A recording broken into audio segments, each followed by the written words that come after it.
kada ka manta kama Yayya TV subscribe, sannan kuma ka danna ƙararrawa ka kai shi all domin samun zafafan shirye-shirye na da zarar na ɗaura.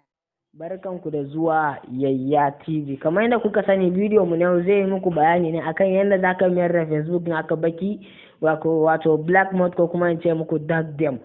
To yanzu idan kana da Facebook Lite kamar wannan, za ka shiga cikin Facebook naka na Lite kamar haka.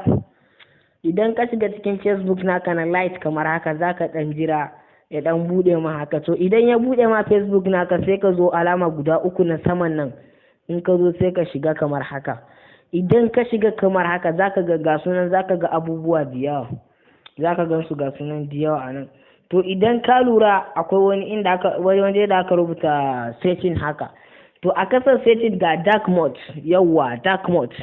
To in ka danna dark mode haka, za ka ga Facebook naka ya koma baki. Kun ga yanzu ni Facebook nawa me ya koma? Kun ga yanzu Facebook nawa ya koma baki?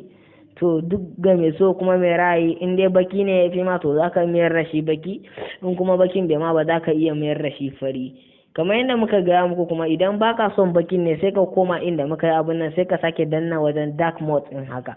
Idan ka danna kan dark mode din haka, gashi nan zai sake mayar da abin naka wato ainihin fari.